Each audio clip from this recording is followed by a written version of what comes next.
कुछ समय पहले तक तो मीनू मनीष के लिए जान देने के लिए भी तैयार थी, लेकिन ना जाने अचानक मीनू के दिमाग में क्या चलने लगा कि फिर वो मनीष को छोड़ने के बारे में सोचने लगी, क्योंकि उन दोनों के बीच में एक तीसरा व्यक्ति आ गया था।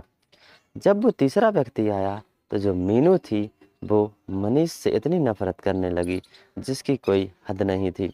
वो हमेशा मनीष से दूर दूर रहने लगी और जो तीसरा व्यक्ति था उससे उसकी नज़दीकियां बढ़ने लगी। और ये बात मनीष को जब पता चली तो असली खेल तब शुरू हुआ। नमस्ते दोस्तों, स्वागत है आपका अपने यूट्यूब चैनल में। तो कैसे हैं आप सभी लोग?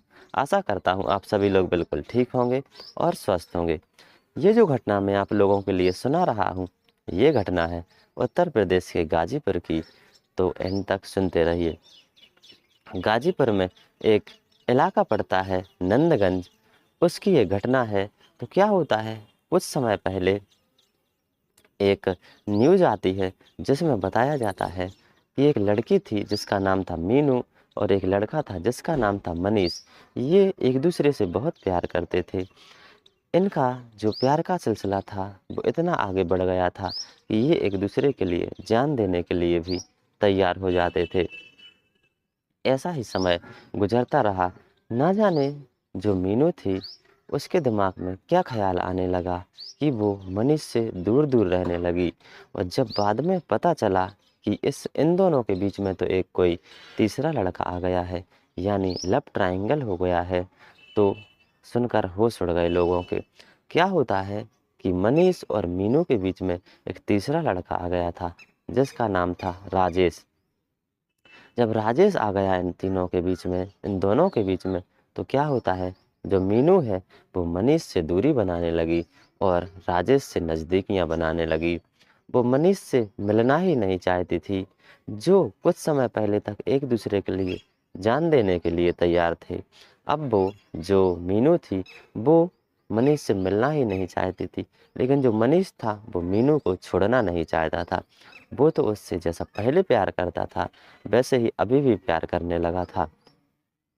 लेकिन क्या होता है, जो मनीष था वो बाहर काम करता था, जो मीनू थी वो दूसरे शहर में रहती थी। और जो मनीष था वो बाहर काम करता था और जो राजेश था वो मीनू के पास आने जाने लगा। जो मनीष था उसे कुछ दिन बाद पता चला कि हम दोनों के बीच में एक तीसरा आ चुका है जिसका नाम राजेश है। तो वो बहुत चिंतित होने लगा। और जब उसने मीनू से बात करने की कोशिश की इस बारे में, तो वो टाल देती थी कि ऐसा कुछ भी नहीं है। लेकिन जब मीनू को लगने लगा कि अब तो मनीष को सारी बात का पता चल चुका है, तो उसने इतनी खतरनाक प्लानिंग बनाई जिसको सुनकर सबके होश उड़ गए।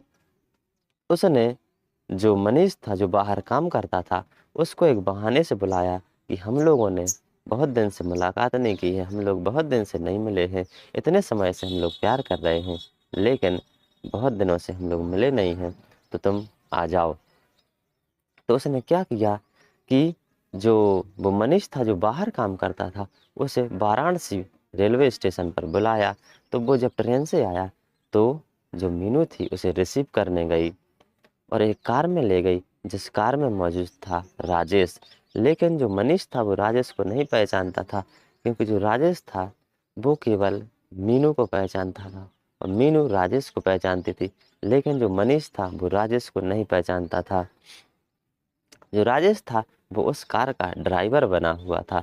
तो ये लोग उस कार में बैठकर निकल गए और रास्ते में मीनू ने मनीष के लिए कोल्ड ड्रिंक्स में कुछ मिलाकर पिलाने की कोशिश की, लेकिन उसने नहीं पिया। तो इन्हें और गुस्सा आ गई। दोस्तों, जब नंदगंज के पास एक इलाका आया तो उस इलाके में सुनसान जगह थी। तो इन्होंने क्या किया कि जो मनीष था उसे रॉड मार मार कर इन दोनों ने, मीनू ने और राजेश ने, उसकी हत्या कर दी। और मौका देखकर कि यहाँ पर कोई कोई भी नहीं है, तो वहीं पर उसकी लाश को फेंक कर ये लोग फरार हो गए। जब सुबह हुई और पुलिस वहां से गुजरी और पुलिस को दिखी कि ये लाश है, जब पुलिस ने छानबीन शुरू की तो उसके जेब से कुछ दस्तावेज निकले जिससे पुलिस को पता चल गया कि ये मनीष है। और जब पुलिस ने उसका फ़ोन खंगाला तो पता चला कि किस नंबर से कॉल आया था। तो उसके नंबर पर जो कॉल आया था वो मीनू का था।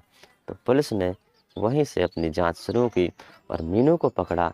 जब मीनू को पकड़ा तो मीनू ने उगल दिया कि मेरे साथ राजेश भी था, हम दोनों ने मिलकर ही इसका मर्डर किया था। क्योंकि मैं मनीष को छोड़ना चाहती थी, लेकिन जो मनीष था वो मुझे छोड़ने के लिए तैयार ही नहीं था और ये मुझे ब्लैकमेल भी करता था, क्योंकि इसके पास मेरी फ़ोटो और पहले की वीडियो थी, जिसकी वजह से ये मुझे ब्लैकमेल करता था। इसीलिए हम दोनों ने प्लान बनाया कि इसे रास्ते से हटा देते हैं। तो ये घटना है उत्तर प्रदेश के गाजीपुर की, और जो थाना क्षेत्र पड़ता था वो था नंदगंज। तो दोस्तों, ऐसी घटनाओं से बिल्कुल सावधान रहना है, ऐसी घटनाओं में बिल्कुल भी नहीं पड़ना है। अपने परिवार को अच्छे से सुरक्षित रखिए। तो कैसी लगी आप लोगों के लिए कहानी पसंद आई हो तो प्लीज़ हमारे चैनल को सब्सक्राइब कीजिए, वीडियो को शेयर कीजिए, लाइक कीजिए, कमेंट कीजिए और बेल आइकन को प्रेस ज़रूर कीजिए। धन्यवाद।